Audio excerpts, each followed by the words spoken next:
So what are we talking about? All right. You want to click record, or do you need to do anything else? Record has been hit. That's when I sat down. I have to go over there to turn it on, turn it off. So perfect. So don't say overly any top complicated secret CIA stuff right now. Yeah. Don't sell that specific pirate card. Just kidding. Welcome everyone to episode. This should be, I think, 16 on the Geek Speak, and I have two fantastic individuals with me.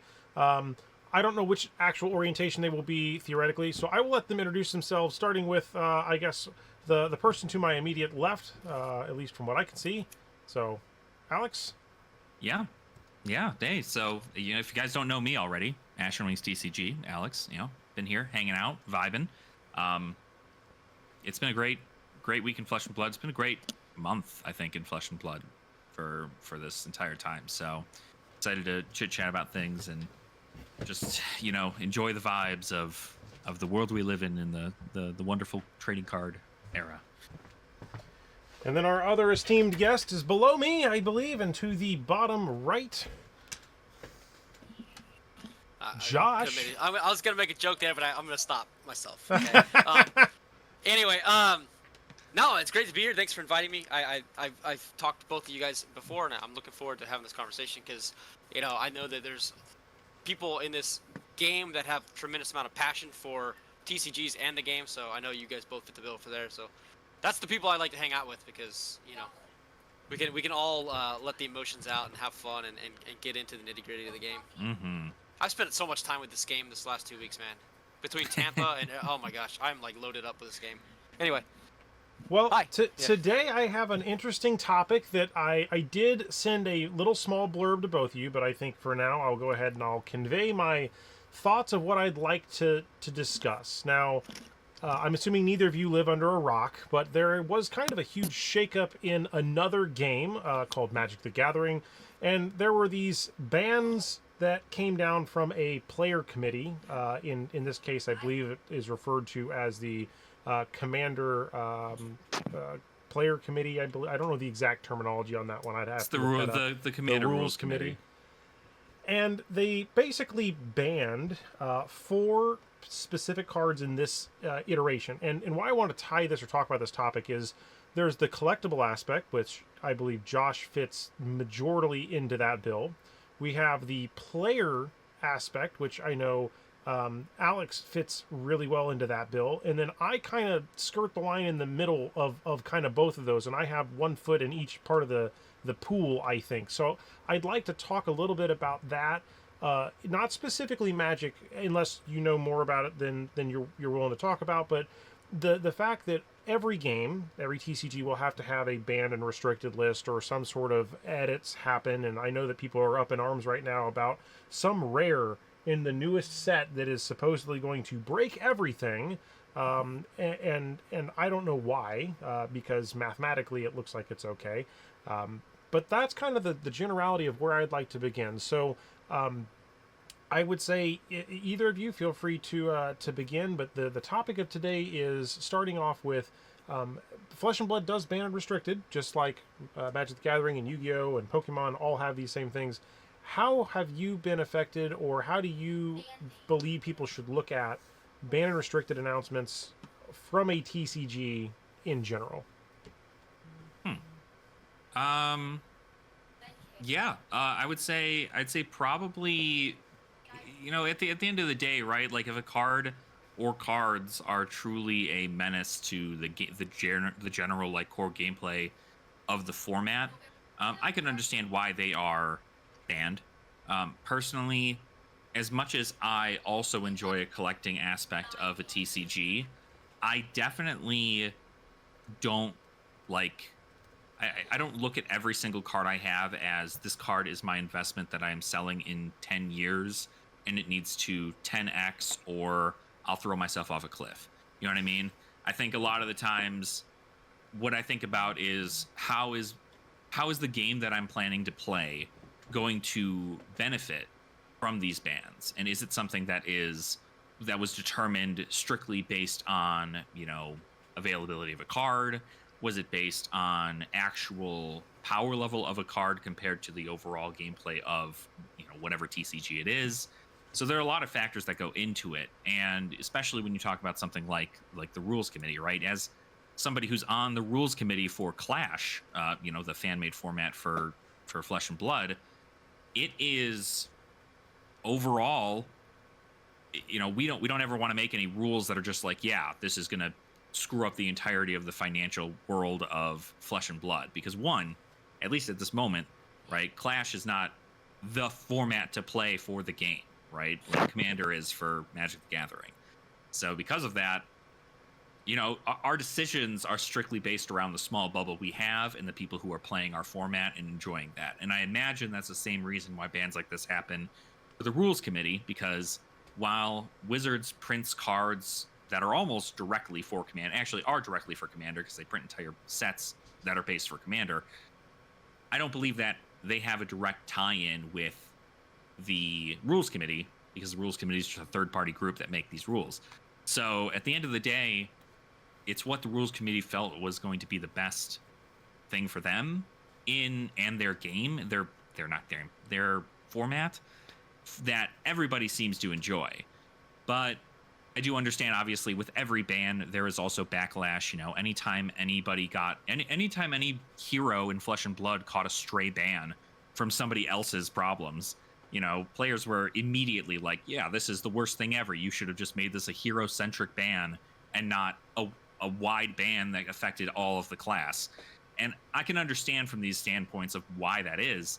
But I think that, at least from like LSS's standpoint, I don't feel like they're at that point where they need to make those changes directly towards certain heroes, because that's why we have the living legend system. Instead of hero A abuses this to no end. We haven't seen a ban for a specific hero at this Right. exact moment.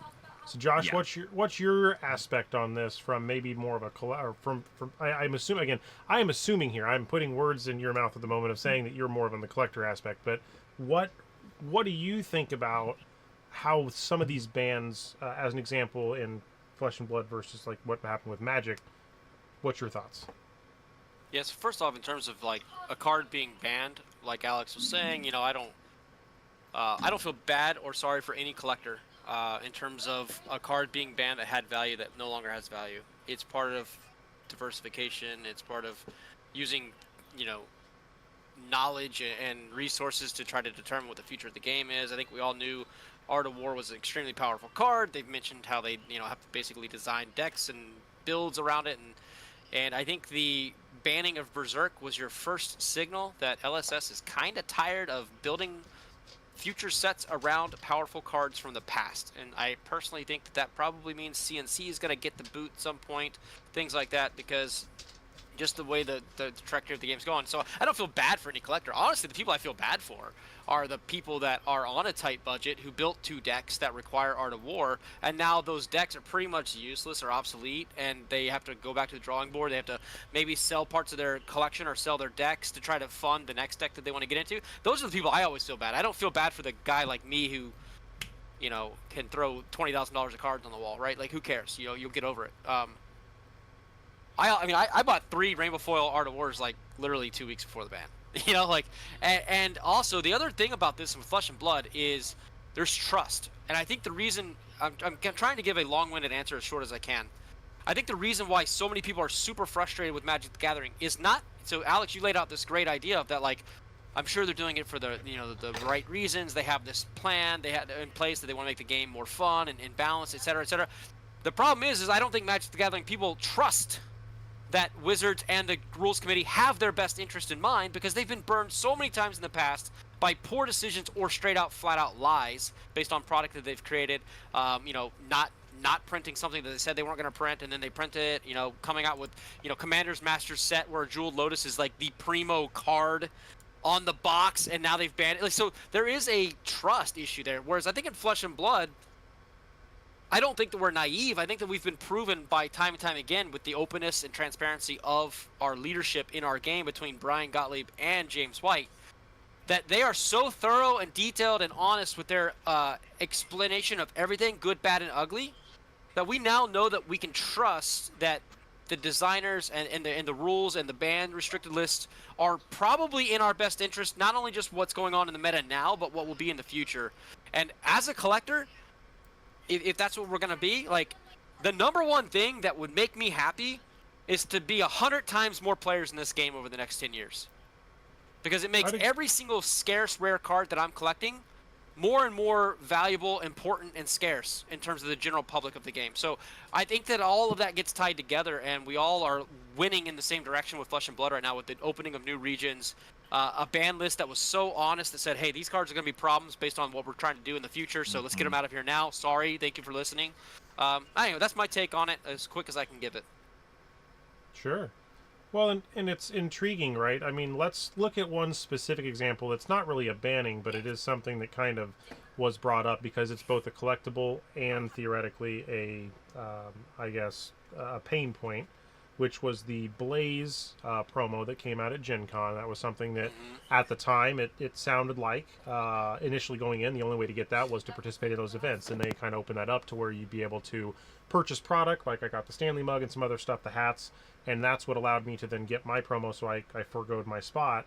And then later, it looks like they've now released that, or it already has since passed, but there is a cold foil variation of that card that's available for winners of like a armory. So how do things like that possibly go into accounting for maybe like it was kind of honestly, it was a feels bad even for me. I was at Gen Con and it still felt bad. Like I mean, heck, Alex, I asked you if you wanted me to get one to you, and that's how you got yours, is because I bought something else and made sure you got your copy. So, you know, it's kind of like playing liaison for that at that time. So my only fear there would be what happens when Ira comes out. So. Yeah, I mean, I think as far as that's concerned, is Ira is at least far more accessible than Blaze was. And that's because there will be more stores in the States, or at least everywhere around the world, that is eligible to use this, to get this promo. There are, I think, if I recall looking at the document correct, there's supposed to be 16 Ira promos that are to be sent to eligible LGSs that are able to be given out during November 1st through the 3rd for those events to celebrate the 5th year anniversary. And that's, at least if you consider 1,000 stores, let's assume 750 stores are eligible at 16 copies of Ira apiece. You're already looking at a wider scope of the amount of Iras that will exist just from those events than with Blaze. Because Blaze, while available in cold foil, was only available to the winner of a skirmish, and not even an armory. It was the winner to a skirmish, which means that during skirmish season, anybody who was able to win in the skirmish got it, but that's the only way you're getting the cold foil. Obviously, the better version of Blaze. But the availability of Blaze and Rainbow Foil cost you way more, because if you weren't at these events, you had to buy them online. And luckily, they gave you that opportunity there where you could buy $85 worth of stuff at the store and get a Blaze promo as well, which was really cool, and that was great to see. But they didn't offer that at other places, and they started offering it at places because they got the feedback from the community on how scarce it was to get it. I'm not sure that they're doing that at future conventions either, or that it at least is posted somewhere. And even still, if that card is, if you have to go to an event specifically to participate in it, and those events are very, you know, there's only like 1 to 2 here in the States, and then the rest of them are all over the world. And if you're not there, then you miss out on the Blaze, and you have to go and find it online. And luckily, Blaze is not going for $85 online right now. I think she's going for like $40 last I checked. I could be incorrect.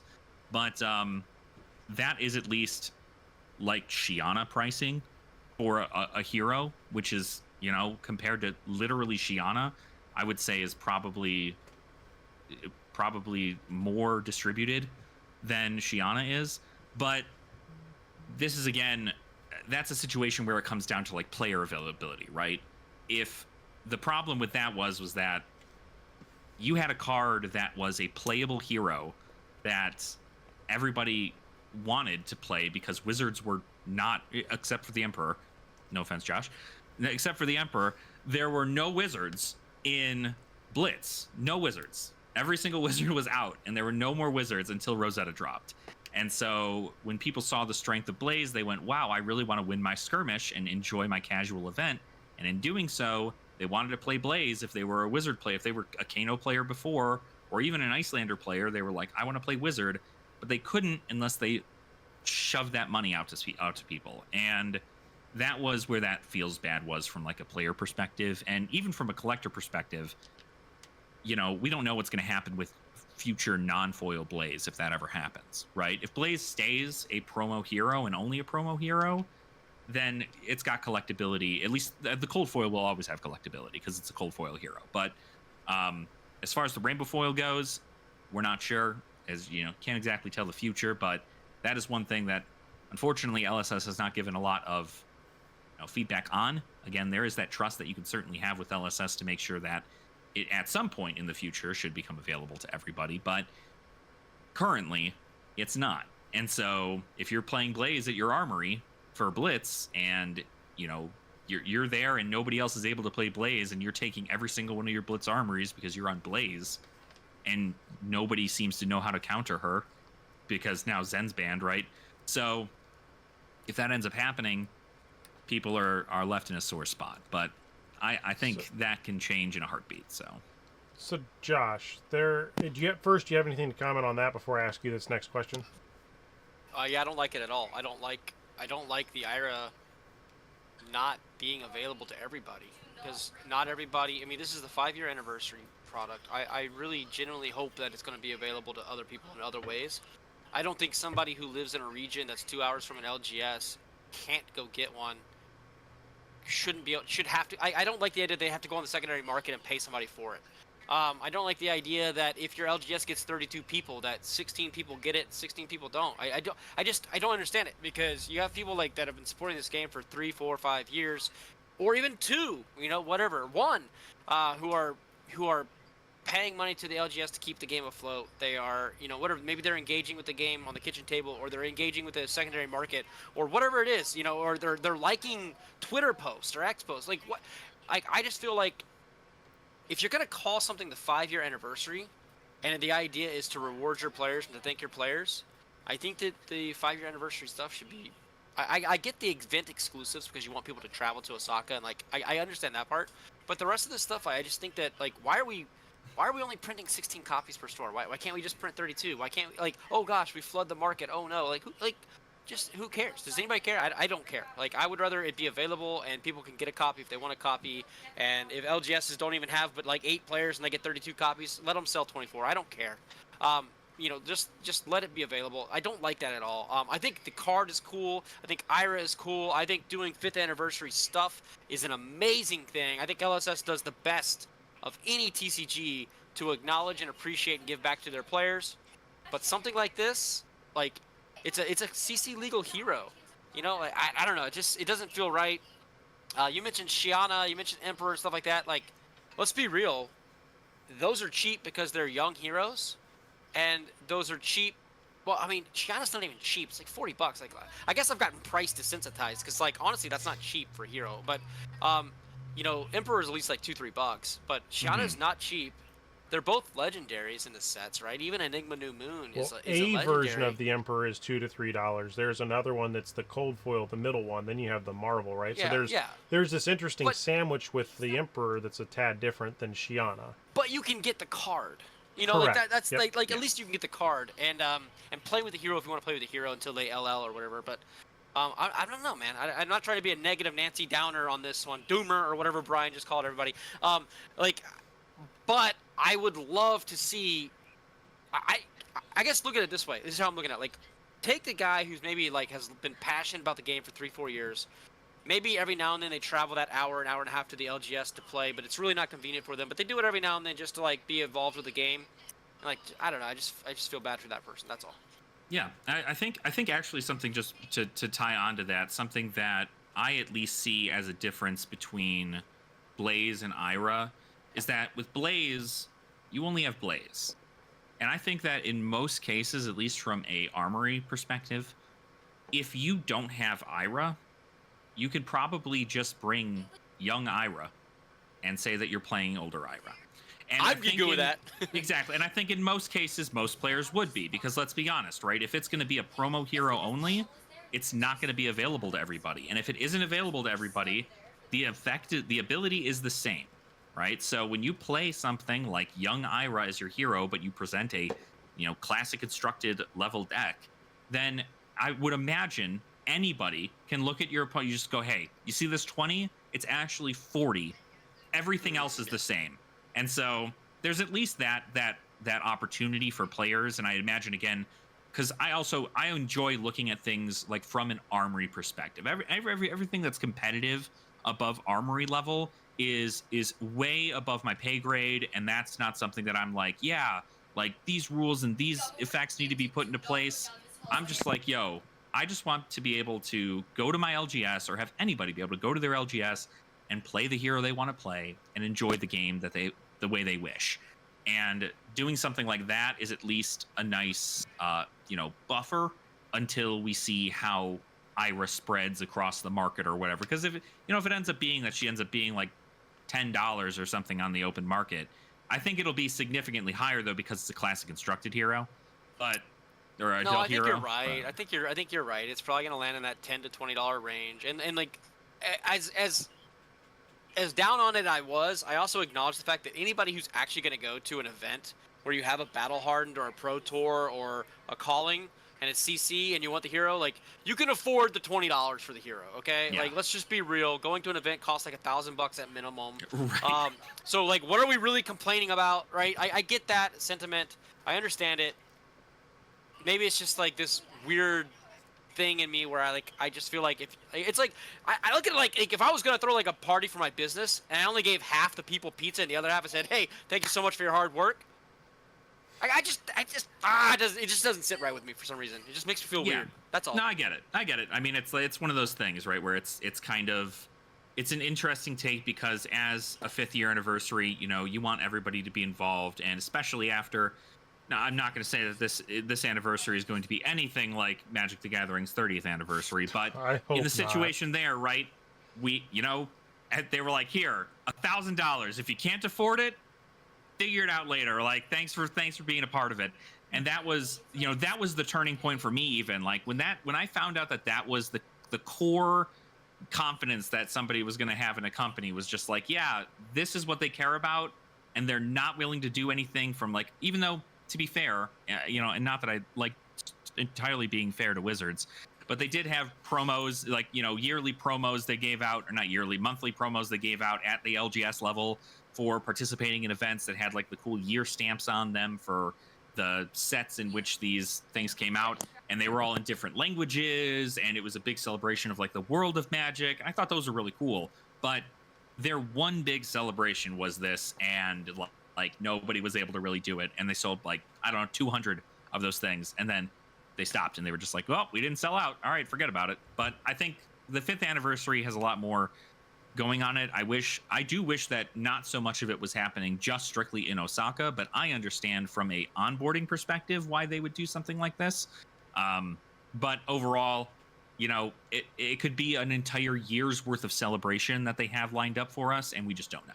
So, and I think that's going to be something we're just going to have to kind of figure out as it goes along. But I would also think that the special packs, or this, Osaka 5th year pack, I could imagine that there would be a part of those things that may appeal to the extreme whale collector that is the 1% of the 1%, because that's going to be something that I think they're going to, they're going to leverage to drive incentive for people to want to go, and or if somebody opens that, it's like the, Crescent Moon, or not Crescent Moon, gosh dang it. New Moon? Or? The Enigma New Moon, right? There's the one in so many Marvel that's in the gold pack that's a hit within a hit within the box. So it's a multiple layer kind of a thing. Before I go too far back off that, I want to kind of circle back on 2 items, just for kind of sake of bringing back the topic of where the kind of the internet lost its freaking mind. Hands down, so many videos of hate, discourse, displeasure, people burning cards. I saw X posts and Facebook memes and things of people cutting their, not black lotuses, but the jeweled lotuses in half. I saw people, physically burning and ripping cards and throwing them in dumpsters. It's That's unbelievable. crazy. And I don't get the sentiment behind why some people are doing that. So my question is, proxies in the game of Flesh and Blood have not really been a huge topic, but there's a website as an example called Fab Eco Proxies. There was one provider on Etsy that has gotten taken down because they weren't just making proxies, but they were making proxies with the same intellectual IP and art and everything exactly as like a card for Flesh and Blood. So they're no longer around. But in general, what I know, commander groups typically do, like, hey, this is how we're going to proxy these cards, or we allow 1 to 5 proxies of dual lands as a good example, because dual lands are expensive. What's your thoughts on the greater Flesh and Blood viability of proxies? I mean, a UPF deck's a good example. I have some proxies in a UPF deck because I don't own 20 Command and Conquers. So I have 5 Command and Conquers in real life, but, like, that's not enough to service the 6 or 7 decks that I have them in. So, thoughts? Yeah, ahead, Josh, you can start. I say, yeah. So this card's banned, and I'll buy all of them that you have for $40. So just give me a list, I'll buy them all. So that's how I feel about it. Just shut the hell up. Like it happens. Like, get over it. So I don't. Oh, we're going back to the Magic talk. Okay, I genuinely don't understand why anybody cares. I drug you into it, buddy. I'm sorry. If somebody bans a card in a casual format that you play at the kitchen table with 4 other people, where you literally start the game with, what deck did you bring? What are you doing? What are you running? Okay, let's play. And if you don't like it, you tell them not to do it. I don't even understand why you couldn't even just not change your deck and just be like, okay, if you draw the Mana Crypt, just discard it and draw another card, because it's banned now. Like, I don't get the frustration at all. Again, I think it just comes down to, like, people just need an outlet to complain and be mad, and they don't trust Wizards. But, like, who's to say they're not going to, like, come out with something brand new, like, a month later? They come out with a new set every month. Like, guys, come on, man. It's like they're reskinning the same thing over and over and over again. You keep buying it, and now you're going to complain about a card losing some value. I just don't get it. But don't worry, when Marvel Universes Beyond comes out, they're going to drop $3,000 into collector's boxes, but they're going to complain about this card that they bought that goes down. I don't get. I think it's all irrational. So, anyway, what else was the other question? About proxies? Proxy all you want. If you're playing at the kitchen table or you're playing at the armory, I think proxy all you want. Now, I could field an argument for not letting people proxy at an armory for the idea that there are cards of value to be earned and won. But also, like, if you're a man and you want to be proving yourself that you're the best contender at that event, like, why do you care if somebody proxies or not? As long as they have a legal deck of cards, like, that they're using legal cards and they're using a legal quantity of those cards, prove yourself. Go beat them. Go beat the best deck. Go beat the best deck that somebody can present to you. Like that's like the competitive fire. Like, I don't want to have somebody be like, oh, I don't have 5 of the cards that I need for my deck, so I'm playing handicapped. Like, do you even feel good when you win that? Like, no, you're like, just. I told somebody just tonight, literally I ran out of the LGS. I dropped after round 2 just to get here so we could chat. And the guy I was playing with on round 1 was like, I don't own Lightning Greaves yet. And I said, dude, just call whatever you own Lightning Greaves. I don't care. Like, make them Lightning Greaves. Play with Lightning Greaves. Like, what does it matter? We're there to hang out, socially, have a good time. Like, I'm not going to, kill somebody over a cold foil card. You just have fun with the game. That's how I feel about proxies. Now, if you're going to a big event, get the cards. Go be a pro. If you want to go be a pro and play in the big leagues with the competitive spirit of that, go get the cards. Yeah. Alex, what's your thought? Yeah, I mean, it's pretty much right up there with it. I mean, proxies have always... It's rough for me because I think proxies have always been kind of this weird gray area in a lot of TCGs, because people want to play with the cards that they can't afford at the time, and so they want to proxy in order to figure out the power level of their deck. And in that instance, that's fantastic, because if you're training to become a really big competitive player in a TCG, you want to have that experience. I've seen all the people who are testing for the recent Battle Hardens and Callings. If they didn't have cards, they were just, before even Rosetta came out, they were just slamming proxies into their deck to test between their groups, right?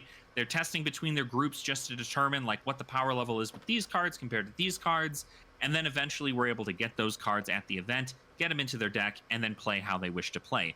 And I view that from a testing perspective, they're really, really good. But from an actual competitive perspective, it's again that gray area, because Commander, right? When you consider Commander, it is a casual format in which everybody sits around the table and they play and they have fun, they drink, they eat pizza, right? Everybody's got a nice vibe to it. It's the problem with people when they were burning those cards, and so and why people were so upset with all this stuff, at least from what I'm seeing on X. I can't believe I just called it X. Extreme. So what happened here is there's an entire section of Commander players that's called competitive EDH, right? CEDH, competitive. Yep. There are tournaments for those events that people win nearly just as much money as people win on circuits for Flesh and Blood. And these are cards that were very, very competitive in that format, and people who had spent that money to become competitive in those formats. And in that situation, it quite literally is, people.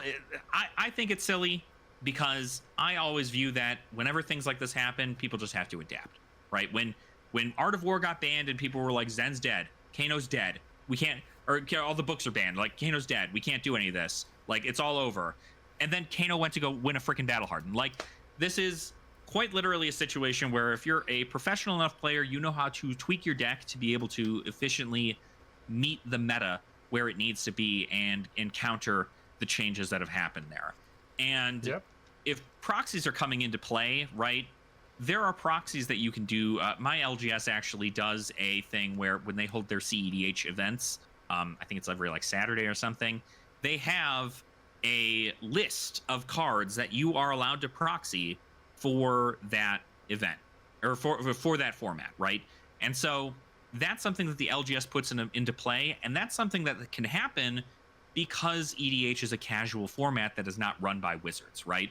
It is supported by Wizards, but it is not run by Wizards. And so it's different when you consider proxying cards to somebody like an Armory, right? Because if somebody's going in and playing Classic Constructed at their Armory, and they don't have the cards, and they want to proxy, in theory, right, in my brain, I don't care whether or not you proxy, because, if you didn't bring Null Rune Boots because you don't have Null Rune Boots and you need Arcane Barrier, I'm going to tell you that you have Arcane Barrier. I'll give you my copy of Null Rune Boots I got. I want a good opponent to go against. I don't want to have it be like, I could have won if I would have had that thing. And I know that, Alex, I don't know if you see the side chat that I was putting some stuff in. I've been chatting with Riddle. So I'm gonna let Josh introduce this, but we both basically at the same time said something, and I think that for the internet at large, you have to understand that this is a statement that you probably won't agree with, but it is a statement that is a very true statement in the absolute truest sense of the word. So Josh, go ahead, and I will let you be the bearer of the information for the interwebs. Every single one of you that plays on Talishar uses unlimited proxies. There, is that good enough? Because because you are proxying your entire deck. You're playing with it almost semi-competitively against other viable proxy decks to determine if you should purchase the cards or not. And guess what? If your deck sucks and you never win with it, are you going to go on TCG Player and be like, I got to buy all these cards to stay true to myself, to not use a No! You proxy everything on Talishar, and you're proud of it, and you do it, and you don't even complain about it. So why would you ever complain about somebody proxying something at a small level, fun, semi-casual event? I will say also that you mentioned CEDH. Sounds like the dumbest thing I've ever heard of. Why would you take something that's supposed to be like a casual good time socially with your friends and turn it into a competitive thing? It sounds like because everybody wants to compete at everything, cornhole and poker and no, I get trying to win, but why create a tournament structure around it? Like, so actually, funny enough, and to flip this in the sense that is actually good for all three of us here in this situation as fun casual players. Why would people try to turn Flesh and Blood, a incredibly competitive card game, into a casual card game? Because I lose like every time I play. So Because I'm just kidding. there's an opportunity for it, right? There's Yes, an opportunity but for it. the worst thing that happened to UPF, I feel, was they made it a competitive side event with a gold foil prize, and it just It did hurt maybe the I'm wrong. entire I'm not gonna. experience. I'm No, gonna stop Josh, there because I've already been it- negative enough. Josh, okay, look, I first let me state that I enjoyed Baltimore. I enjoyed getting to meet everybody, James White, all that fun stuff. I very much enjoyed getting to actually turn my mech deck. It was a dash deck with a Nitro Mechanoid. I was able to pull that off in a UPF game. Nice. The thing is, right, there was such a high level of competitiveness around in other pods. I heard it happening. And I literally, when I got sat in my pod, I said, guys, I don't care if I'm going to lose or win. My only goal is to get Nitro Mechanoid on the board. That's it. And honestly, there were many chances that in that group, they could have stopped me from being able to do that. But I think it was a fun hoorah that we were able to make that happen. But then again, looking at, I think Sloop even mentioned this in one of his pods, it was like hyper competitive, and they basically like cut throats just because they knew that, oh my gosh, there's a 1-of-1 gold silver palms, and it's like, don't get me wrong, I would love to have had that card. I would cherish it. I would want to have one, but at the same time, it's a niche within a niche, right? It is a subset of a subset of a subset. Professional players are not going to want that. Only people that really want to do the whole 100% collection kind of thing, or really value, maybe if it's, let's say, graded really good at like a PCG 10 or CGC 10, somebody might want that, right? But you're not going to have the hardcore, like Michael Hamilton's probably not going to want to go after it. Brody's not going to go after it. These people are not going to care about the silver palms because it's not their cup of tea. It's not competitive. It's in a fun aspect. There's not a merchant that's competitive. Trademark soon. Hopefully, come on, give me a merchant, or give me a better generic weapon so that I can actually do something. I'm just kidding. There's no CC hero at this point. So anyways, but that's where I'm at. You keep casual formats casual. You give every participant in a casual event the same promo, so that you just get the reward for just playing till the end or something like that, right? Get knocked out, come pick your promo up, whatever. Just have fun with it. That's the way I think you treat casual games. And I do think that games need a casual format. I don't think that everything needs to be hyper competitive. Even though Flesh and Blood is designed around a competitive game, all games are competitive, man. You can't play Yahtzee without trying to win. Like, if you're not trying to win, are you even playing the game? Like, you're just rolling dice? Like, go out there on the street corner and just roll dice for no reason then. Like, you know what I mean? Like, everything there's a competition in everyththing that we do as humans to try to, like, win. But that doesn't mean that, like, you can't still like, I play sorcery, pre-con, beta decks, and you know what we do? We sip some whiskey, we talk about Flesh and Blood, and we play sorcery. You know what I mean? Like, and we just have fun with it. Like, we're just, like, there's still a winner and a loser. But it's not the point of what we're doing, And I think that's what UPF, and that's what the Armory and stuff is meant to be. But they've kind of bastardized it with the prizing. And anyway, that's going off on a different subject. But I think that they really need to, like, reevaluate how, like, I don't think everybody should get a reward per se, like a good reward. But they've mentioned they want to do something with EXP. Well, by God, do it. It's been like a year since you mentioned it. Like, do something with it. Because I know a lot of people that don't go to the LGS because they don't get EXP, and it just hurts their elo if they lose at a rated event and stuff. So, like, they're like, well, I just won't. They got to find a way to, like, dramatically the casuals bring them back. I think that's dramatically affected the local people that are playing, too. I don't necessarily go to every event, or I kind of putz around, but it doesn't seem like we have a solid... I don't want to say a solid player base is the wrong choice of words, but we don't have the 15, 16, 20 type groups anymore. I think it's only 4 to 6. And I know I'm technically part of the problem, right? I'm not going to those every weekend. So it's part of me, right? But then everybody else is also doing the same thing. So we're not seeing that big yield of players here. But who knows? I mean, yeah, you're right. Maybe if somebody had a certain... honestly, if they were to fire the UPF events here in Indy, I would go to those because I want those UPF promos, but right now I got to go buy those somewhere, or the social play promo, sorry, because I wanted those Bard cards so I can make a fun Bard deck. But I don't even think a single store in my geographic region got that kit because I don't think anybody was running UPF related events. So, yeah, it's one of those situations too where even if we run it back to, and I'm going to be entirely honest here, this might be my hot take of the night. I think the reason that we see less and less people showing up to armories is because of Talishar, and I mean that. because I think that while Talishar is a fantastic tool to all players, right? Whether or not you're me, who's just trying to make commoner content or Clash content at my house because I can't get anybody locally to play, or you're a hardcore grinder who's you're going out and you're trying to test your deck that you built against the current meta of Classic Constructed before you go to the calling and try your best shot. I think it is a great tool, and I'm very thankful for all the people who are working on Talishar to make it an effective tool for us players. But at the end of the day, there's a lot of people out there who just do not have access to an LGS, which is why it's great for them. But the people who do have access to an LGS, they no longer worry about that. In most cases, they're not going to an LGS to go to their, Friday Night Armory or something. And if they are, great, right? They're keeping the spirit alive. They're going and they're making that happen. And in all 100 retrospect, games right now. There's 100 games live on Talishar. Yeah, and there's going to be even more. I don't even think that's all of them. I think that's the cap of what they can even show is happening on Talishar right now. It's very much so. I think that Talishar is, again, it's great, right? But if the concept is to get people into the LGS and you're able to, I think as a message to everybody, you should be going to your LGS if you can, because it's just a fun time to get people together, whether you're playing Classic Constructed or you're playing Blitz or you're playing Commoner or whatever it might be, or even if you're just going there to hang out and it's only 4 people and you fire, a UPF game instead because you don't have to really, confine to what the Armory standard is at that moment because you only have 4 people, then it's fine. It's whatever. But the concept is that people need to be going to those LGSs in order to kind of get that same experience, because going against people on Talishar, while it's efficient in your time, it's not the same as going to an Armory or going to a calling.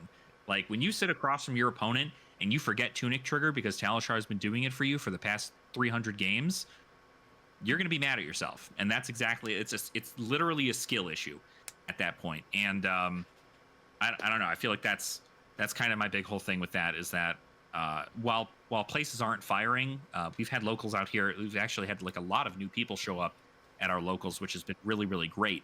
But again, a new set just released, so that certainly brings in new faces. But how long will those faces stay? It's all about the community to try and keep them engaged. And I try to steer people. I try to tell people that Talishar is a great tool for you to get the bearings if you're trying to just kind of like get games going. But come to your Armory, right? Show up every single Monday night, come to your Armory and play, and then you'll grow and grow as time goes on. And it's about keeping that community together, I guess. So I want to go down the dark path for a second if I can. It's not the best, but I did watch the Tolarian Community College video before this, which was Brian basically talking about the banned cards, and I found it pretty disheartening that the first 50% of that video was him basically having to tell the internet and people, don't be a dick. Like, that's a much more pointed version of it, but essentially people were getting threats and everything else. So, I think some people have left Twitter as an example because it's kind of toxic. So why I want to ask is, everyone always says the Flesh and Blood ecosystem is very friendly, and I honestly think it for the most part is. What would you say to people that are looking maybe now because Magic has maybe done, not Magic directly, but Magic the game has had these bannings which has maybe made them rethink of looking at Flesh and Blood? What would you say to those people other than that evangelical, have you heard about Flesh and Blood meme, right? What would you say to folks that might be starting to look at some of our content, since we are all 3 content creators, and together we make a decent, I'm the smallest pea in the pod here, but we make a pretty good pool of people, even if we were to have, Sloop and some other folks in here, somebody's going to see this content sooner or later on YouTube. It doesn't matter. Like, the size doesn't matter. Everything you put out is important. It's first off, hot take. I think the game would have died without Talishar. Okay. Anyway, now let's move on to your question. All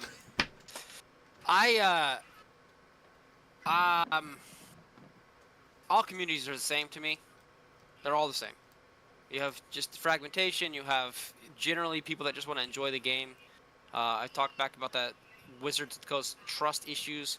We've seen this every 2 years. It seems like Wizards does something that pisses off a large portion of their player base, which causes them to fragment out and go look for something else to do. Doesn't mean that like Flesh and Blood is better or the community's better or Lorcana's is better. It just means it's something different. Like, right? Like, you get a new T-shirt, you're excited to wear it. You get a new car, you're excited to drive it. You know, whatever. You get tired of your old car, you want something new. Like, let's say you've been driving the same Honda Civic for 14 years, and you're just freaking tired of maintenance. You're tired, like, cylinders out. God, I gotta repair it. And eventually you go, you know what? I'm just gonna get something new, man. I'm just tired of something always going wrong with this car, right? It's the same thing with Magic right now. People have seen the same cards, the same ideas. Now they've had some banger sets come out. Like Bloomburrow was amazing to me. I actually got interested in Bloomburrow. Obviously the Fallout was amazing, right? Like I'm gonna be a ridiculous idiot when Final Fantasy comes out. I'm gonna be excited about Marvel, right? Like I'm not gonna pretend like they're not doing good things, but they're just trying to appeal to everybody. The diehards, though, that are looking for a competitive game that rewards competitive integrity, that rewards critical thinking and deck building and knowledge of your opponents, those people, my message to them was they should have come over to Flesh and Blood already. Because they can still enjoy both. You can go play with your Magic cards when you play Magic Night, but come over and play Flesh and Blood 2 and test your skills. Like, how good are you? Are you really so good that you can go and kick the, beat up all the Flesh and Blood players? Come prove it. Come to my LGS and prove it. Show me how good you are. And when you get stomped and you go 0-4 or you go 0-3, don't get mad and leave. Just understand that there's a lot of room for you to grow and learn. And you can go through that whole discovery process, that whole personal growth and competency process that you went through with Magic already. You can do it again with Flesh and Blood. And you can be with a company that actually respects you as a player and doesn't just look at you as like a checking account. They need to extract their monthly allotment, or else you're not worth it to them. That's what I would say. There you go. Cheers. Yeah. Cheers. That's all I got. You're right. You're right on up there. I mean, like a lot of the times, it just comes down to, what does somebody want out of a card game, right? And I think that the issue I've seen, and it's with every migration of whoever's coming over from what TCG, the amount of Yu-Gi-Oh players I've talked to in the Flesh and Blood scene who originally started in Yu-Gi-Oh, like I'm right there with them. I started in Yu-Gi-Oh, I moved to Magic for like 3 years, and then I moved to Flesh and Blood. And Yu-Gi-Oh, I'd been with Yu-Gi-Oh for like 10 years, and let me tell you, I still love Yu-Gi-Oh. I don't play it currently, and I'm not buying any of the cards, but I still enjoy it as a nostalgia aspect. And so if somebody handed me an older deck, like a Blue Eyes White Dragon deck or something, I'd be playing it because, like, why not? It's fun, it's awesome. But the issue is that a lot of people are so connected with their play style in the other game, and it needs to translate well over to Flesh and Blood. And if it doesn't, then most of the time, unfortunately, there's a lot of people in the TCG space with a lot of, I'm going to use the word emotion, but it's not like in the positive way. A lot of the times it's like people are using this as an outlet, and they're doing things for these other reasons. And so it's just important to realize like where that is, right? We love a competitive spirit here in Flesh and Blood. We adore it, right? It's the core, one of the core aspects of it. But that doesn't mean that you should find your quickest way to rule shark your opponent, or find your quickest way to, try to beat your opponent under the table with some nonsense. Or there's a bunch of different things that are from other TCG spaces. A lot of different toxicities that tend to blend, and unfortunately, that's nothing we can escape. And it's just going to happen. And so there's a lot of the people who are from like the CEDH space who, if they are to come over to Flesh and Blood for the competitive aspect of it, that's great. Except like a lot of them are just like really, they're not willing to, like ourselves, give a new player an opportunity to be better. They'll dump them into the ground and say like, hey, here's the deal. Like, this is just like not going to happen. I got a friend that he has, I believe, I think it's an Academy Rector. I don't know the exact. This is a Magic term. I kind of forget. But his deck alone, if I remember, is something to the tune of $10,000 to $20,000, if I recall, because he's blinged out everything, got the highest rarity of everything, and he was beyond mad at this. But at the same time, he's not going to leave the game because he's so engrossed in that. But, you know, like you said, there's a lot of different communities. There's Lorcana now. I mean, this is the best time to be in any TCG. You have Star Wars, you got Sorcery, you got Altered, you got Lorcana, you got Flesh and Blood, you got Yu-Gi-Oh!, you got all the indies, you got everything else that's out there. Meta 2 is now back, apparently, folks, ladies and gentlemen. Oh, God, I don't even know about all that. Meta -1.5. So, I think we might have lost Josh here. No, I'm here. Meta 2? You talking about Meta 2? Yeah, you know about that? Hey, you heard about this, right? There's an old saying, okay? Here's a proverb for you guys. Fool me once, shame on me. Fool me twice. Oh, sorry, excuse me. I George Bushed it. Fool me once, shame on you. Fool me twice, shame on me. So there you go. I don't feel sorry. I get that people love the game and they're passionate about it. Nick's strength in Pokemon, my God, that guy deserves a freaking... He needs to be the CEO of that company. But, however... If you buy that stuff, God, Lord can't help you, man.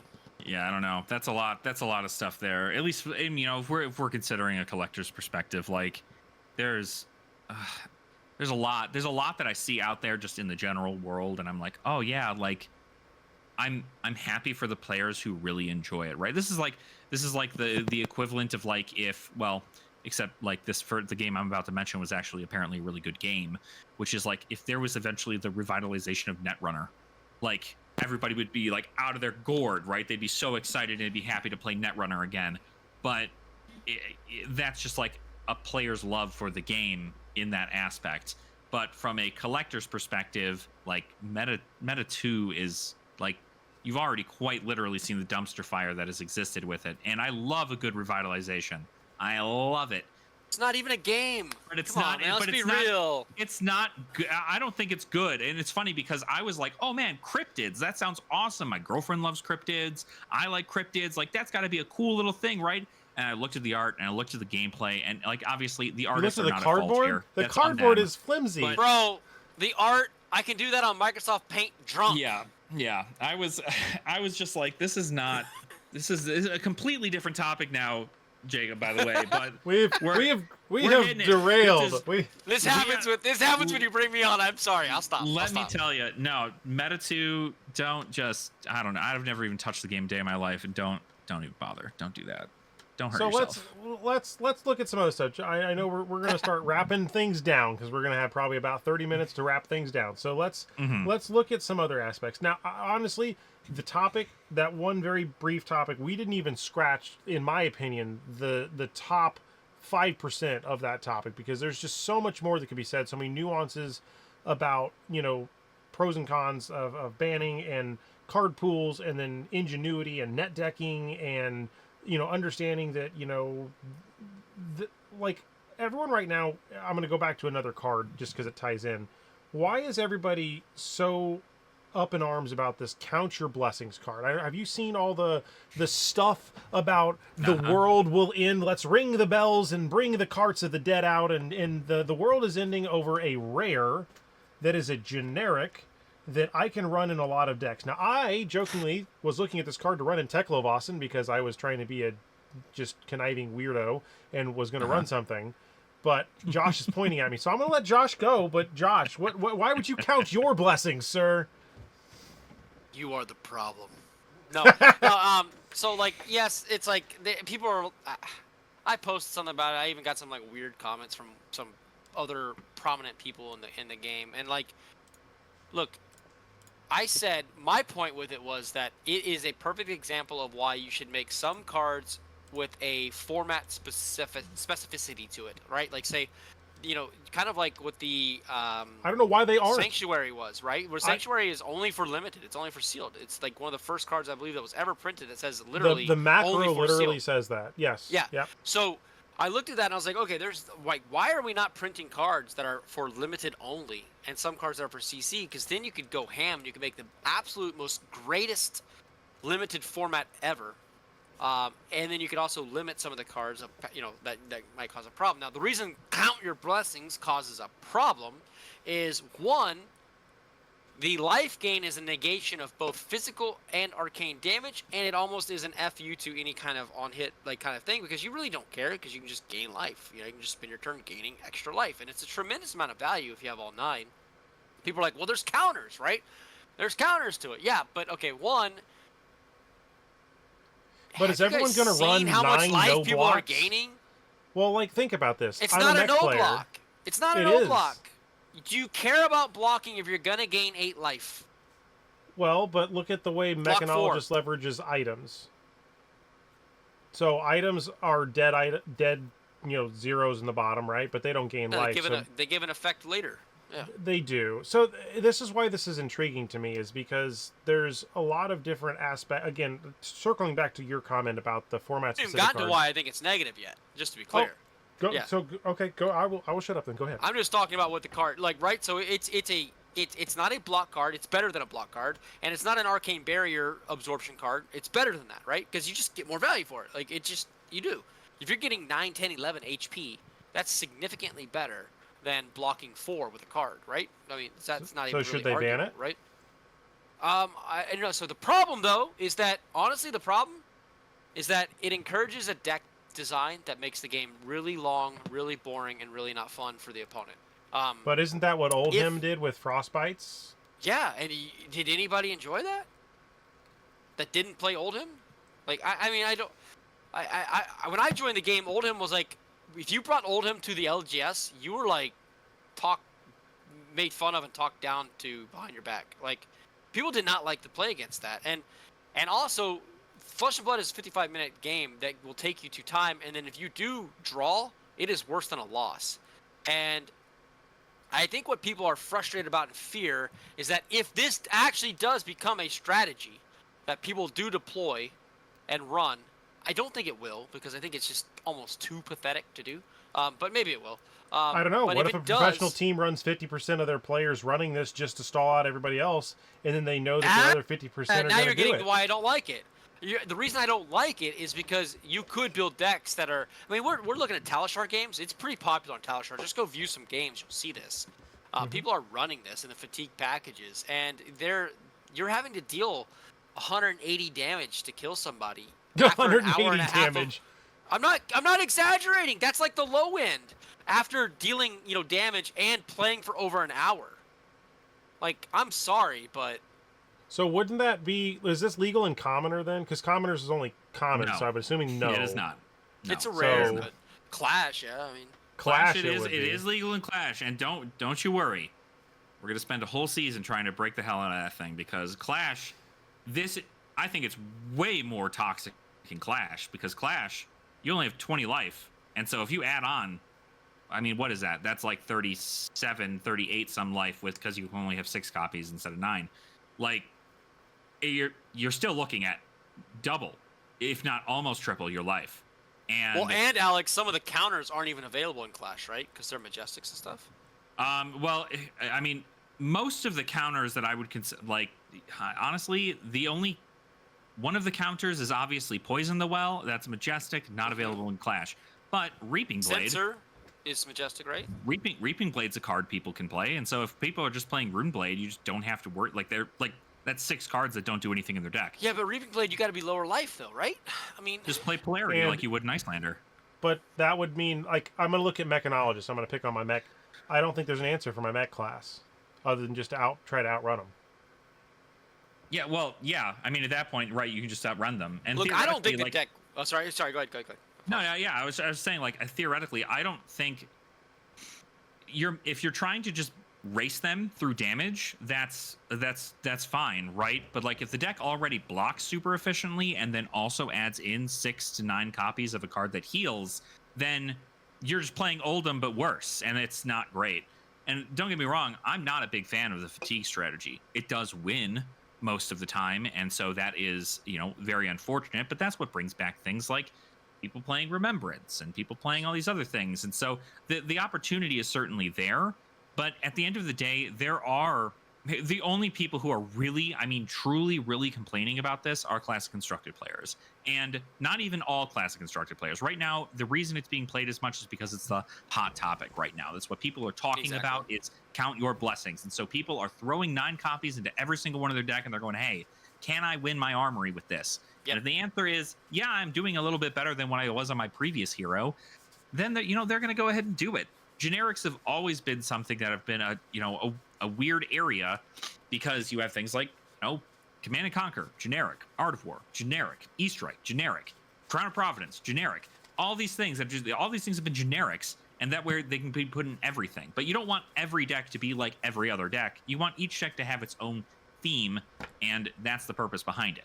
But that's all at the end of the day, right? And it's at the end of the day, it's not like it's a the ultimate winning strategy. We don't even know yet. There's gravekeeping can quite literally shut off half of that ability, and there are ways now you just chuck cards out of your graveyard into your banish zone. So and she's already a prominent hero in the meta, so I don't think we're going to be seeing anything absolutely insane with it. I think it's just hot right now, and people are do I think it's a viable strategy? Sure, if you're an incredibly 5,000 IQ player who's trying to fit every little bit in, but it's got to fit into the meta. And right now you've got a bunch of mid-range rune blades, you got Aurora as aggro as she can be, and then New and Enigma doing some stuff there too. But it's all based on the meta, and I think it's a fun talking point. I think it's cool, but I also think Reaping Blade's a card, and I think everybody's hot on Rune Blades right now. So what does it matter? Josh, what you got?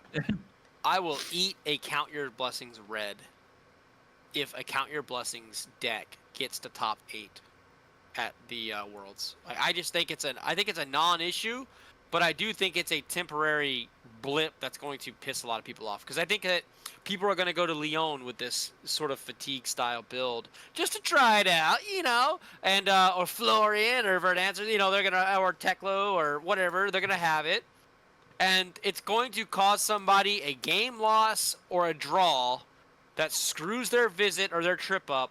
And if it honestly, let's be real, there are some people that are influential and very loud voices on X, and if it screws the wrong person or the wrong team from getting a chance to make it to top 8 because they had to come across some dimwit running this deck, it's going to be a thing. It's going to be talked about. But I don't think it's a deck that you take to try to actually win anything. I mean, could you imagine somebody... Nah. I mean, there's always going to be meme decks. There's always going to be pro teams. There's going to be somebody going to the event as a first-time person that's going to have this and then accidentally luck into something, right? There is some luck in the game of Flesh and Blood, contrary to everybody thinking that it's 100%, mathematics skills. It is still very, very favored in the heavy of your skill factor. But even I still win games, and I'm not that good. So there's got to be some luck factor in it, because I mean, I wouldn't be winning if I, especially on a brand new hero. There's in a brand new set, there are the pre-release. I had some of those. I don't know. I mean, there's just a lot. There's a lot that goes into trying to figure out what the meta is, and it's only a rare.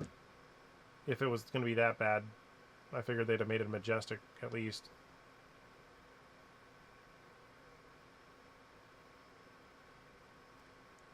Did I lose the internet? I think I lost the internet, didn't I?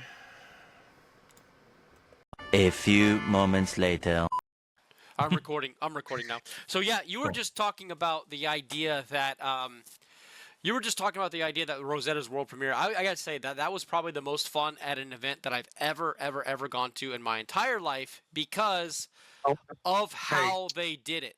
The things that they did were everybody around was just so ecstatic to share the collections that the items that they were finding, the cards that they were finding.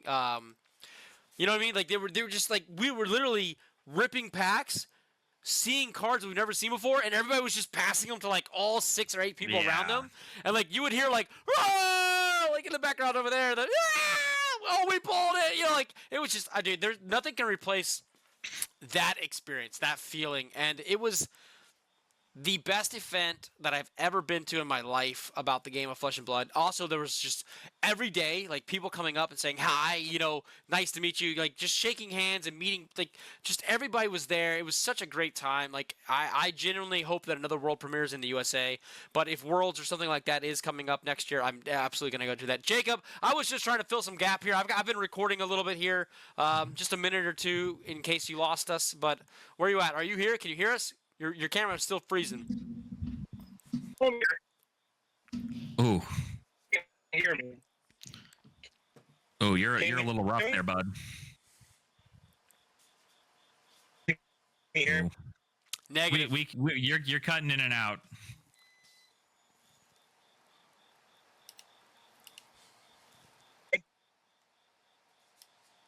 Gosh, this reminds me of when I was doing a.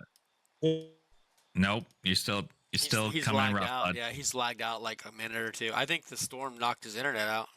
Could be. You'd imagine he's got. Well, I mean, hotspots only can do so much at this point. This is like I did my first recording with Dice Commando a while back, and he's a great guy. My friggin' internet went out like a third of the way through or not a third, like 3/4 of the way through our session, and I'm just like, there's no way this happens. My first collab with Andrew, and I'm gonna friggin' blip out. Yeah, insane. I was just like, okay, whatever.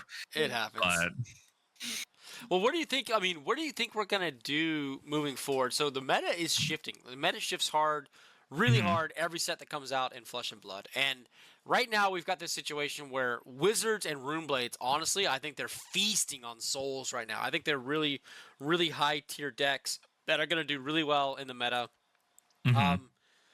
And James White and Brian Gottlieb said that this set was like just a smidge under the power level of Mistveil. However, I think they've neutered Mistveil to the point where now maybe this set's the strongest. And I'm curious to see, do you think that we're in this situation with Flesh and Blood that every new set that comes out, like, you've got to be on the gravy train of jumping on that card or that hero to keep up with the meta, or like how do you see the new sets?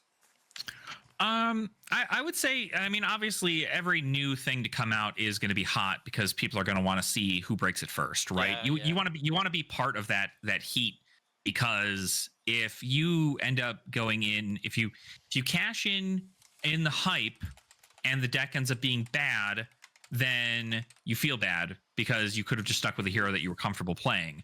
Yeah. Or if you wait too long, all the cards for you to play that hero, if you don't already own them, are going to be too expensive for you to get into. So it is, I feel like it's an interesting experience at the end of the day to try and just like hop onto something new. I personally feel like if you're going to be playing the game, you should play something you're comfortable with, and then just kind of hope that new things come out for your hero. But at the end of the day, I think it's really about how you want to approach Flesh and Blood and what you can afford to do. I think Runeblades are going to be good, and I think Runeblades have kind of always been good. They kind of just been sitting on that little cusp of like, if they brought it and nobody had teched into it, you're going to kind of feel the wrath, right? But now they have a lot more tools, and Vincent's insanely good into the meta right now, because while they may have neutered Mistveil in a way, what they really did is neuter Zen. Yeah. New and Enigma both are still pretty high contenders, I personally think, on the metaphorical tier list of Classic Constructed.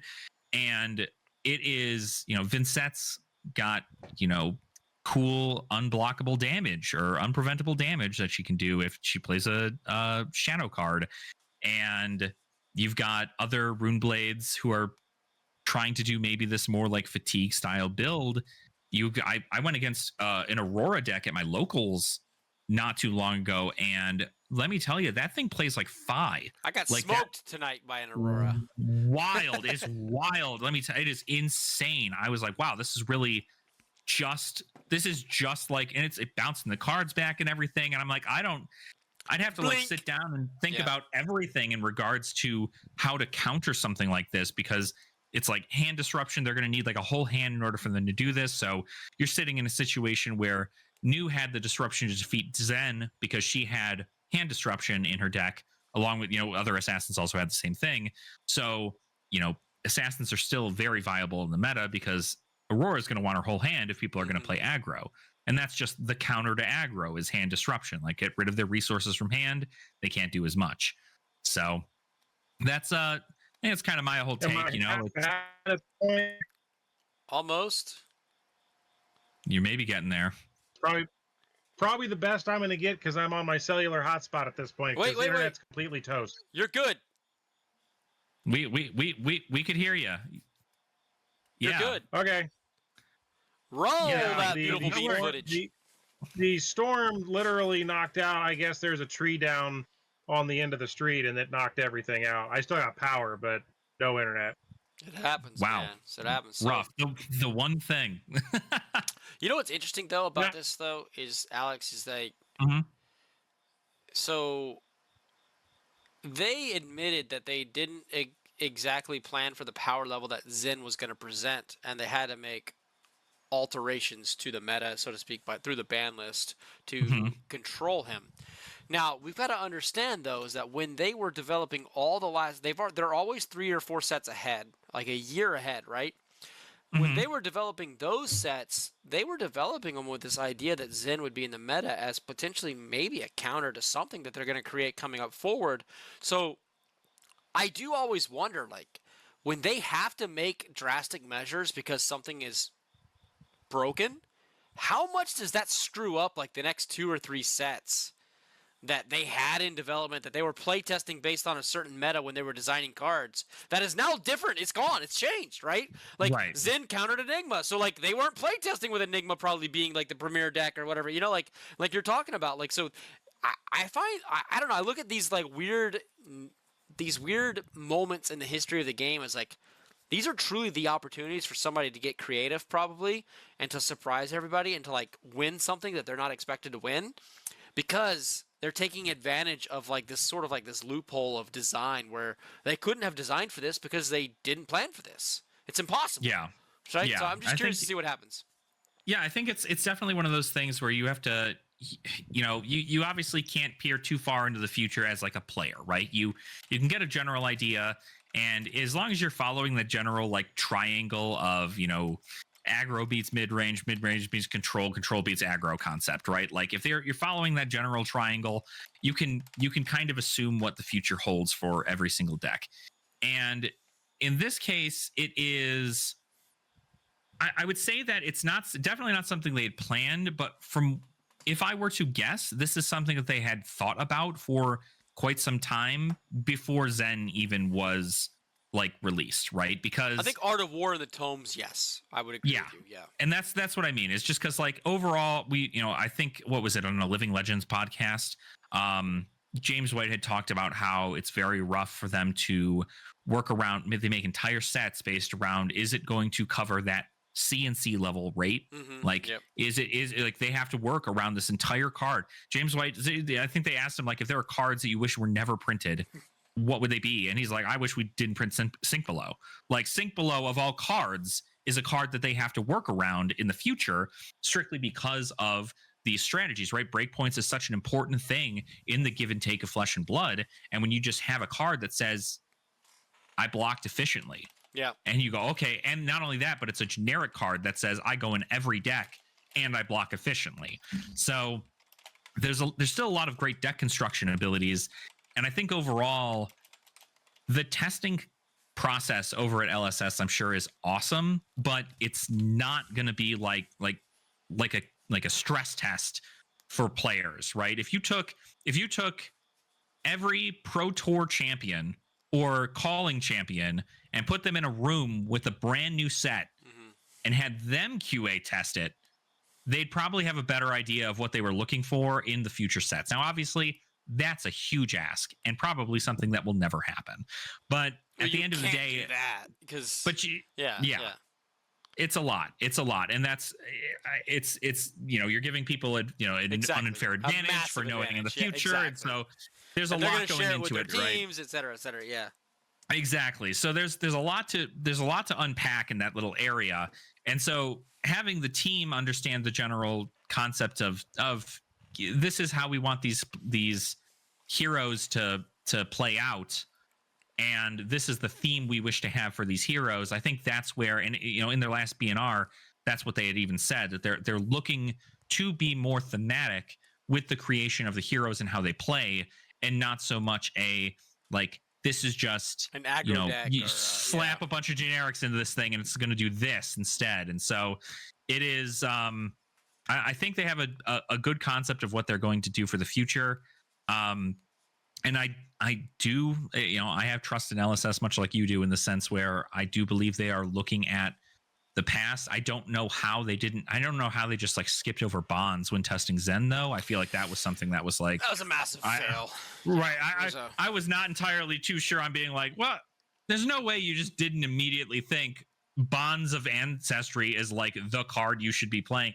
But that's here nor there, right? I'm not a professional player. I'm just a bystander in looking at this. But I think that from this point forward, especially with them slowly kind of churning away or turning away from those cards that are disruptive to the core concept of Fab, of the give and take and having card advantage or not having card advantage, I think we'll see more stable heroes moving forward, and hopefully that is going to hopefully that takes well into the meta, and that again, this is another reason why the Living Legend system is so great, because if a hero truly is just like the most insane it's ever been, you got to live with them for like 6 to 9 months, and then they're gone, right? Or maybe a year and a half at the latest, and they'll be gone, right? But so far, it hasn't been that bad.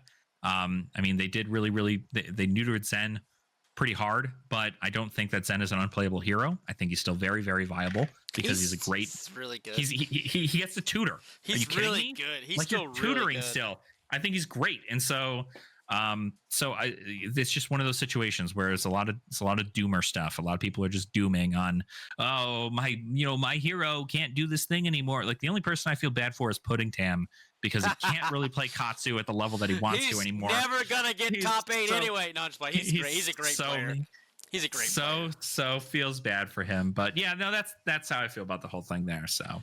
Now the game's in a great, fantastic spot. I think I personally look forward to every single set, every single nuance, every single event. I'm a hypercritical, passionate guy. I want what's best for the game. I want what's best for everybody. I try to take up the mantle for people like the people that can't get the IRA cards, that want the IRA cards, etc. Like that's something that a lot of times when I speak out about something, it's because I'm getting messages from other people that they are very, very, very passionate about. And so I just try to in some way use a platform to kind of spread their message so they can be heard. But, at the same time, all of it is with the idea that I want this game and this company to succeed at the highest levels. I want to see every person working there continue to have prosperity and grow and get better at their roles and kind of advance to their next role, and the game to just keep just building amazing heroes. This game, so I'm a massive MMORPG or RPG player. Same. I love those games. I love all of them. In fact, there's a new one coming out that's an homage to Final Fantasy and Chrono Trigger, by the way. This is so when I play these games, I want to be the warrior in the giant armor doing the big attacks, tanking the damage, doing the attacks. I want to be the sorcerer casting spells from afar and just obliterating groups of monsters, right? So this game, Flesh and Blood, the way they create their heroes and the decks and the cards and the art, it just makes you live out that moment of being that hero and going into battle with another hero and seeing if you can conquer them. And I've never played a better game, honestly. So yeah, I agree. Jacob, I think we finally got you back. How are you doing? I hope I exist. Sorry. Trees, hurricanes, internet outage. I'm literally on a laptop on a hotspot, so I hope you start recording, because otherwise there's going to be a huge gap in anything here. So, yeah. Now we got about 15 minutes recorded there for you. So, yep. I don't know. You got anything else you want to add? I got to listen to all that, so that's good. I Nice. could hear, and I appreciate a lot of those thoughts. You know, I think you're right. The game's in a good spot. I think that there's a lot of interesting decisions that people can nitpick, but at the end of the day, if you're having fun, I'm having fun. We go to a LGS or a kitchen table and can sit down and slam cards on the table. And I feel like that's a win, right? So I'm looking forward to what's happening at the end of the year. I hear at the Chicago event, all got banned. Oh, we're losing him again. I'm gonna summarize what he said. He's looking forward to Chicago, I think. Battle Hut. Yeah, at the end that's of the what I year. heard. I heard it, yeah. And he's ready to play. I don't know. Yeah, and we've got a new set coming out in January. So we lost the host. I think we have to wrap, dude. No, Yeah, I think it's gonna be it. I think we're gonna have to call it here and just make sure that we've certainly got enough footage for a pod. So I'm very, very happy about it. But no, honestly, like you said, Flesh and Blood, I think we're in a really, really good spot. And as far as players coming in from other TCGs, and whether that be for crafting or for any of that other means, we've certainly we have a place for you here, right? As long as you're willing to be kind to everybody else in the community, and also learn, don't feel bad if you lose your games, right? If you go to your armory and you buy if you have a $200 deck and you lose your first 4 games, don't think that the game is not for you. The game totally is for you. It's like hard. you can find a place here. The game's difficult. I consider myself a fairly intelligent individual, and let me tell you, you could not pay me to learn how to pitch stack with Kano. You couldn't pay me. You couldn't do it. I wouldn't have enough for that. So, that's kind of my whole thing, is just coming in. The water's great, and if we have a wonderful community here of people to reach out to if you ever have any questions or anything. So absolutely agree on all fronts. I mean, we got lots of good resources, lots of good content out there to learn how to play your specific hero that you love, and you got people like us that like to yammer and have a good time and just talk about whatever we can talk about. So that's right, Jacob. That's right. I gotta say, Alex, it's been a pleasure talking with you. Jacob, it was a pleasure talking with you. I wish your internet didn't go out, because I wanted to keep going, but we're gonna have to do it again if everybody wants us to do it again, and we can get back together and we can kind of talk about the next big hot topics that are going on with the world of Flesh and Blood. If you guys want to get down with that.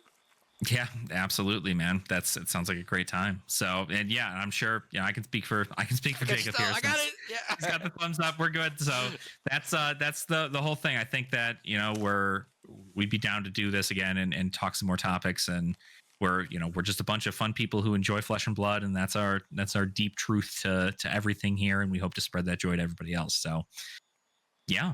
That's kind of it. So I guess for the sake of Jacob, I'll just make sure. Thank you guys so much for watching. This has been a super great conversation, and Josh, always a pleasure to chat with you here. And of course, just guys, make sure to subscribe to the channel if you want more wonderful Geeks First Geek Speak content. We've got it here. New guests all the time, but if you're looking for my silly face personally, you can find me on Asher Wings TCG. That's where I make a whole bunch of my content here. And then I talk about Commoner and Clash, and sometimes we even talk about classic constructed and budget builds. So how about you, Josh? Where can people find you? They can find me on Geek Speak. Yeah. No, sorry. Did I even come through? It cuts so bad. It's so funny. Happy to be here, man. Thanks so much. I appreciate it. This has been great, and I'm always here to talk anything, man. Cards, competitive scene, casual scene, collecting, finance, lore, whatever. I love the game. I truly am. People probably maybe can't figure this out on their own, but I'm extremely passionate about the game. And I'll end with this, actually, if you don't mind. Yeah, go for it. I was thinking about this tonight at the LGS, like how absolutely truly blessed I am from the game Flesh and Blood. I have met so many genuine, authentic, real relationships of people across the entire globe, where we have whether it's been digital or in person, hanging out, having a great time, looking forward to the future. I have more phone conversations with people from all over the world that I never would have met without this game. It's actually given me a reason to kind of like wake up and get out of the house every now and then. So I am truly blessed to be a part of this game. I love it. I hope nothing but the best for everybody that enjoys it and the game. But I will still remain passionate and speak my mind. That's all. There you go. Sounds good. All right. Yeah. Well, I'll do my own little sign off since There you go, yeah. we'll go and do that here. Thank you guys so much for watching. We really appreciate your support. And as always, continue having fun in the flesh and blood. And we'll see all of your beautiful faces during the next Geek Speak. Ta-ta for now. There you go. We'll take that. I don't know if you can even hear me, but thank you. Yeah, you are very welcome. We can hear you just a little bit there, so we knew.